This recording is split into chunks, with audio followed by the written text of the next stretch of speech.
Hi,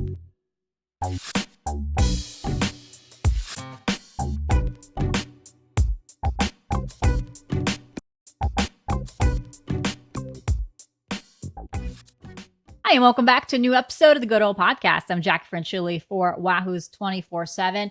Last week, we had Cole Gear on the show to talk a little bit about his junior day visit. And this week, we have another special guest. We have offensive lineman Grayson Reid on the show to talk about his commitment to the Cavaliers after visiting last month, and also to talk about just more about him. And so we can get to know him, but also who he's recruiting, why he chose Virginia, how much did the new facilities play a role in his decision. He answered a few of our Wahoo 24/7 subscriber questions as well. So that's coming in the second half of the show. But before we get started, why don't you go ahead and click on the bell here on YouTube so you're notified whenever a new video is posted. And why don't you go ahead and like this video and like this channel so it helps us a little bit with the algorithm. And also, if you want, just head over to wherever you listen to your podcast and follow our podcast from there as well. And obviously, head over to Wahoo's 24/7. And if you're not a subscriber, you can go ahead and subscribe there for all your latest recruiting news and notes. We have plenty of content up. Just like I said last week, we talked a little bit about which in-state players to know. We also had a segment called Who's Trending to figure out which other players are trending the right direction after Grayson Reid's commitment, who was our pick to commit next for Virginia. And also, we broke down the scholarship numbers because at the end of the day, it's all about how much slots you have for Virginia. So before we get to Grayson's interview here in just a few minutes, let's talk about who we expect that Virginia can land in the 2025 class. So right now in our Who's Trending, we mentioned that we had two crystal ball picks when we wrote that story. One of them was for Grayson Reid. And obviously the second one is for Willem Thurber, the tight end from Deerfield Academy, which is the same school that Cole Gear is from, and also signee Tristan Ward, the wide receiver who is enrolling in the summer. So that is still a recruitment that we still feel really good about. Another recruitment that we feel good about is still defensive back Sheldon Robinson from Woodbury Forest. So those are the guys that we still feel really good. Defensive lineman Tommy Rupley is another one. These are guys that we mentioned last week as well, and nothing has changed for more confidence levels on those guys. We're still trying to kind of gauge where Northwestern is in regards to Rupley.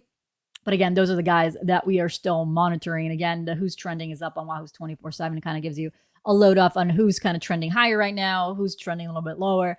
And we're also going to get a deeper dive in some of the new offers that Virginia extended towards the end of the month. Now, we also posted the new scholarship chart for Virginia because that is important because you need to know how many spots you have open. Right now, as we have reported several times, after the transfer portal and all that stuff, Virginia's at 84 scholarships. What does that mean? They have one more spot open, which means that they just kind of looking for the right fit. Most likely will be at corner going into the spring portal season. Right when you think about what Virginia is looking at as far 125 class. Again, if you look at, we have the scholarship chart on Wahoo's 24/7 currently.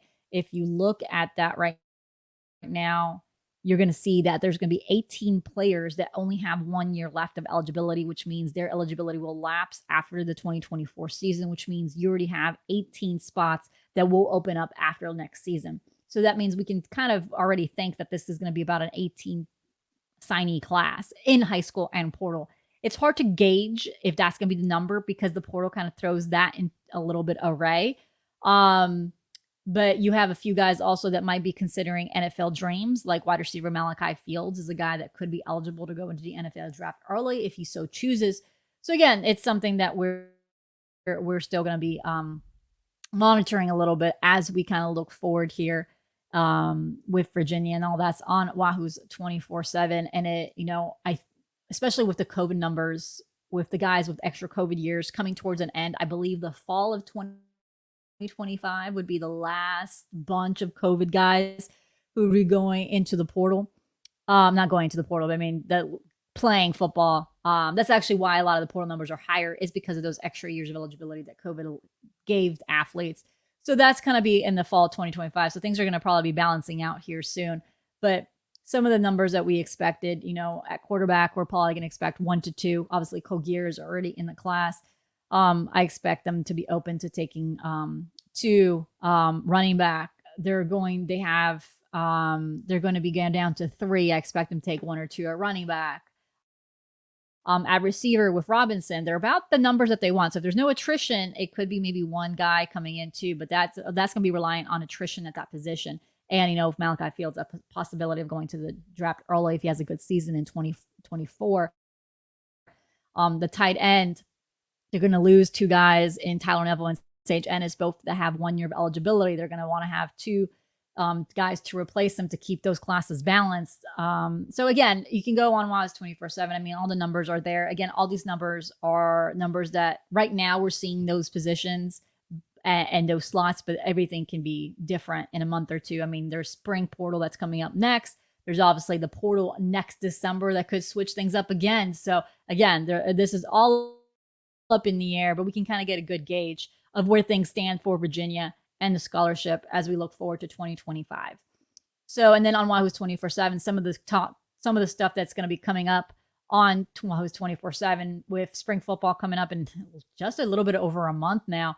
We'll have spring football previews. We'll also be traveling with Virginia men's basketball team as well, but we're also going to be looking forward to the 2025 recruiting class and breaking down some of the most realistic guys that are trending towards Virginia, realistic guys that we believe that Virginia is doing well with, and who is going to be the priority guys as we look to spring visits and also those key junior official visits in June. So again, that's going to be some of the key spots that we're looking at. And as well, during spring evaluation period, we're going to see, again, the coaches on the road, just what we saw in January. So again, we'll be following them on the road to see where they're headed, who they're visiting. So a lot of stuff coming on Wahoo's 24/7 when it comes to recruiting, football, and obviously Virginia men's basketball as well. So we're going to take a quick break. But then when we come back, Grayson Reid will join us on the show to discuss his decision to commit to Virginia and plenty more.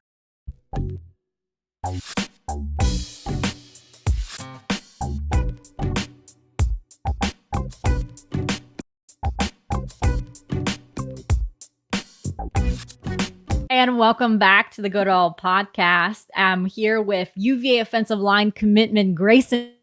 Thank you so much for joining us. No, thank you very much for having me. So, Grayson, you committed just a few days ago. How does it feel to be introduced as a UVA commit? It feels great. Just walking around my school. I came back on Monday. Everybody's playing, my friends joking around saying Mr. UVA and stuff. But no, it was great. I'm very, very happy. It got a little ring. Got to get used to that. Get used to being called that. But no, I'm very, very, very happy. You committed within a few days, maybe possibly like a week from your visit for that junior day visit. What was it about that visit that you decided that this was the correct decision? Well, I mean, so like just dating back to last April, Heffernan came to my school. And I mean, I already have the connection with UVA, just obviously it being somewhat close. I've been down to Charlottesville like with my family before, but then Robbie Engelberg, a second-year safety, he's our coach's son. And so I played, like he was a senior when I was a freshman. So I learned a lot from him about work ethic and stuff. And so just knew UVA. And I had been down for a couple games before, went down to camp, loved being coached by Heffernan. That was one of the big factors, just because me and Heffernan, I'm pretty close with him, and I understand I really respond well to his coaching style, so that was important for me. And I've been to the games, love the atmosphere. Coach Elliott and I would say we have a really good relationship. And then just sitting down, like when I was on my visit, I got there a little early, had a meeting with Heffernan for about 45 minutes. Just really talking about what my role would be, why they want me, how they're going to develop me. And that was really important. And obviously at UVA, academics are going to be very important and a very vital part of my time there. So I needed to at least, I wanted to listen to what the academic advisors were going to say, what my support would be like. Wanted to see campus a little bit more, and I got to do all those things. And when I was there in camp, you just saw the outside of the new facility. And going inside, it was pretty nice. It's going to be very nice. So I'm excited to see what that looks like. You already touched on a little bit on Coach Heff and yours relationship. Mhm. How would you describe his coaching style? Because we get a glimpse of it when the media is allowed and during practice, and Mhm. it seems like he's really in your face. It feels like he really gets you in, especially those details and those technique. How would Mhm. you sum up his coaching style? Oh, no, he's definitely very detail oriented in my opinion. But I think like when it comes to that, because he's so focused on the details, it allows you to go at a much. You start slower, but then once you have those details down, you're moving because you're not forgetting about those. And I mean, he's from what I've seen on videos and stuff. He'll yell sometimes, but I also do like that kind of coaching. I can take that pretty well, in my opinion. And sometimes that'll fire. Sometimes I'm going maybe 85, 90%, and I'm false step or something. If I have a coach yelling at me, I think that's going to he's going to get all out of me, and vice versa. So, I mean, I just think he's a great coach. Obviously, with him coaching the NFL, he knows what it takes to get there, and so he just brings a lot of knowledge. And one of the things he like talked about was if he doesn't understand the concept of the play or the style of the play, he's not going to coach it to us. And he thinks he was talking about how his meetings need to be very interactive and make sure everybody's engaged and stuff. And so I thought that was very interesting and very important for a very important part of my decision. And I don't know how closely you follow UVA last season, but when you did watch them or did see them, did you see the development in the O line that kind of saw like, okay, this is what I would expect if I was an O lineman coached by Heffernan? Oh, totally. Like they were all, and from what I could tell, the details were there. They were doing the little everyday things right that sometimes you forget. And obviously the concept, and when Coach Kitchens was talking about it, the concept, outside zone a lot. But then one of my big things, I love to get out in space and stuff. And they talked about they let their linemen get out in space. And so I thought that was very, very important. And I mean, the O line was doing their thing for the games that I watched and going back and watching tape and stuff. So yeah. When you committed, a bunch of guys from your class in the 25 class were very excited. I mean, I know Kogier, we had him on a show last week, and he really wanted you to be part of the class. He's like, I need him in front of me in the offensive line. How's your relationship with those guys already? I'm guessing they received you as a warm welcome. As I know, John Adair is the first O line commit. You kind of joined him. Oh yeah, totally. I mean, Cole's a funny guy. He reached out when I got the offer. We followed each other back. We texted. He's a great guy. I really look forward to meeting him in person.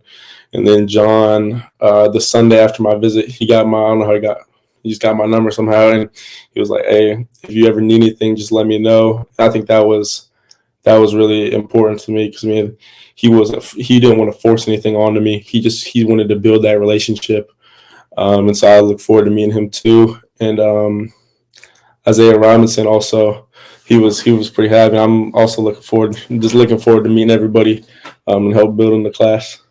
Totally.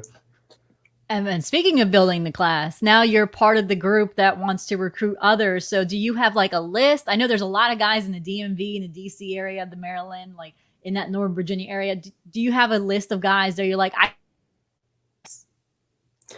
don't know if I have a list, but I mean, there are a lot of good players in the DMV, totally. And I know Coach Elliott wants to keep recruiting in Virginia, and so I mean, most of my guys are 2026s. I mean, they have a little bit of time, but I mean, if Heffernan says, or if any of those guys say they want anybody, I'm all in to help them with that. I think that'd be pretty fun. So yeah, totally, totally. There are a lot of guys out there that could be big players. which some of the 26 guys that you're already talking to? Oh well, just guys that go to my school. We have a pretty strong 26 class. We have an outside linebacker named Cole Riley. I think he's a very good player. I mean, I go up against him in practice a lot. He's really good. We have a receiver, DJ Hill. He's pretty good. More of a slot guy, very fast. And then we also have there's not at our school, but at one of the other schools in the DMV or in DC called St. Albans, there's a 2026 DB, Zaire Codd. And I've known him since we were in third grade. And yeah, he's also very good. So yeah, if I can get Virginia any of those guys, I think it would be very, very beneficial.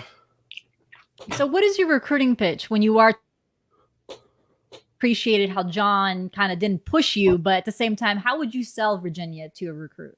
Yeah, I think I would probably try to take like John's approach. Build that relationship first. Know that because I mean, obviously, I want to come just because they're good players, but I still want to. If they do become future Cavaliers, I want to be able to build that relationship. Know that I also don't like with pushing somebody, push them into a wrong situation. It's not good for them, but also the team.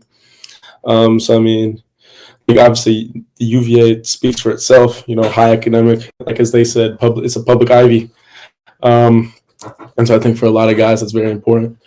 And I mean, Coach Elliott's a great guy. The coaches are great, especially for O lineman. Heffernan knows what he's doing, and I would say I could probably speak a little bit better when it comes to O line guys. But I mean, I think the reputation speaks for itself, and I would just probably take the John's approach and building that relationship. But also Cole, man, Cole's funny. He's very happy, very adamant, and so yeah, it'd be fun. It'd be fun doing that. And I know you focus a lot on football. Obviously, you're focusing a lot on recruiting process, but you're a guy that does a lot of things for the community as well. So I just want to touch on what a lot of kids on Sundays might have been decompressing from the week or even possibly from visits, but you do something with your church, and I kind of wanted to touch on a little bit on your community. Oh, I mean, I don't. I do. I have my offensive line trainer and my weightlifting trainer back to back on Sundays. So that's what I do Sunday morning. It's not an every Sunday thing. It's probably once every 3 weeks or so. But I just think that's a time for me to not decompress, but just allow me to do something that's other than football. I mean, why not help my community? Help raise me. So that's a very very big part of my life. So one of the things that you do is you said that you help feed the homeless on Sunday. Mm-hmm. Yep, I do. I enjoy doing that. It just allows. I think it just allows me to see I'm positively impacting somebody's life. And I mean, I get to do it with my little brother too, because he needs the service hours. And I do it with my mom. It's a overall great experience. I really enjoy doing it. And I also opened up some questions to our Wahoo's 24/7 subscribers. Like I said before the podcast, I promise you everything is pretty tame. So one of the first questions is if there's any players in college or the NFL that you try to model your game after. Mm-hmm. So I mean, I was answer Jason Kelsey. You know, he's one of the best centers out there, and he's obviously undersized. So how he uses his leverage and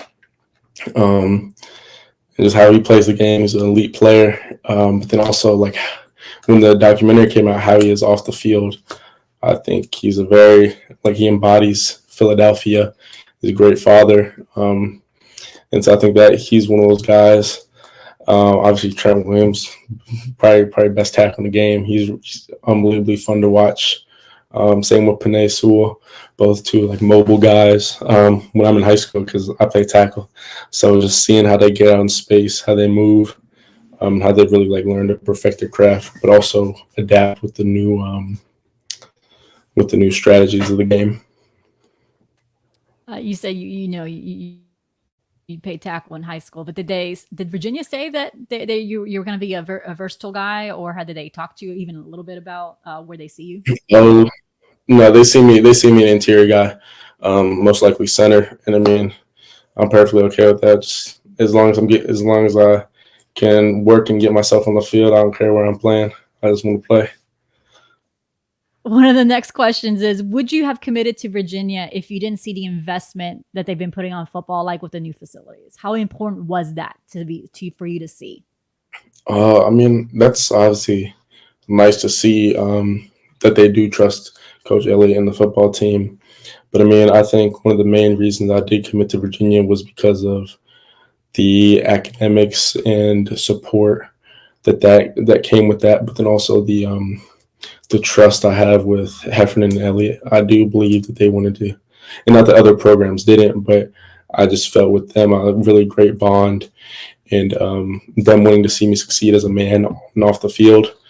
Um, and I mean, yeah, all those facilities are super duper nice. But I mean, everybody kind of has those. As long as there's a weight room and stuff, I think they'll find a way to make stuff happen. But no, that trust with Coach Elliott from the AD and the university in general was very, very nice to see. And I know like kind of the media now is focusing a lot on the how that changes college football. But as a high school athlete, Mhm. you handle the recruiting process. Well, I mean, my whole thing was like if they want me, they're gonna reach out to me. I never tried to worry about the portal, but I mean that was always in the back of the mind. Personally, it's so confusing to stay on top of. I realize I'll go on Twitter and I'll see 30 dudes hopping in the portal, and I have no idea what's going on. But yeah, I mean, I think there's going to be spots out there for high school guys, and I'm willing to work. I'll outwork. Say, I think I'll outwork somebody else, and so if you really want it, I feel there's always going to be a spot for you. But you got to know where to look, and you got to make sure they trust you and want you. Yeah. Do you feel like you had to make a decision earlier because of the portal? No, I mean, I felt very comfortable with my decision. No one rushed me at all, and that I do appreciate that. But I was like just talking with my family and coaches and like my school coaches and trainers. So it was just I felt it was Virginia was home, and there's no reason to drag out um, the commitment, even though it's because it is a little stressful. And I mean, it was, I guess, in the back of the mind, oh, someone could come in. But I mean, Heffernan did tell me that I was the guy that he wanted. And so, I mean, I felt that trust. But at the end of the day, I didn't feel the need to drag out my recruitment process when I found a place that was ideal and perfect for me. Final question from a subscriber is, what is your go-to move when you're blocking a rushing D lineman? So usually, because the league that I play in single A, the smallest in DC. Most of the guys just shoot their hands right away and try to bull rush me, and so I'll just like take both my arms and chop them down, and then they'll already saw someone, so I'll just push them down to the ground. I like doing that a lot. It's that's pretty fun moving, especially because a lot of guys are smaller than me. So never can go wrong with that. Or if it's a screen, like we run a lot of screens that allow me to get in space. I'll take a pass set and just slap the back of their like just them in the back. They usually roll a little bit with momentum, and I can run out and get my hands on a safety or a corner or like a linebacker type player. So that's pretty fun. And do you have anything that you wanted to share, like the Twitter account that you want fans to know so they can follow you? Oh, my Twitter is I want to say Grayson Reid 71. Instagram is 4K Grayson. Go Who's. And thanks so much for Grayson for joining us on the show. It's always nice to have them on the show. So then you guys get to learn a little bit more about them before they get on grounds. They're always, character guys, high personality, and they made the decision to commit to Virginia, and they always have some good perspective on the recruiting process and what led them to that decision. So again, Grayson, thank you so much for joining us. Always appreciate your time as a recruiting reporter, as a cover reporter. These guys give us a lot of time. We interview them after every visit. We message them about when their visits are coming up. So I'm always grateful for their time that they give us. So again, that was Grayson Reid, Virginia's fourth commitment in the 2025 class, second offensive line commitment. But that's it for this week's podcast. Next week, we're going to have more of a basketball focused podcast before going back to recruiting, but we're going to have a little bit of insight of where Virginia's NCAA tournament bid looks like after last week's game. We're recording this the day after Virginia men's basketball lost to Pitt at home. They will face Wake Forest on Saturday. So we figure Monday is a good day to reevaluate Virginia's stance where Virginia stands in the NCAA tournament bid. and where the ACC stands in the perception around national media outlets. We're going to have a special guest talking about that next week. So that's what's coming up next week on the podcast. And again, a lot of content coming in Wahoo's 24/7, as we spoke about earlier. So for me, for right now, hope you guys have a great Thursday and a great rest of your week.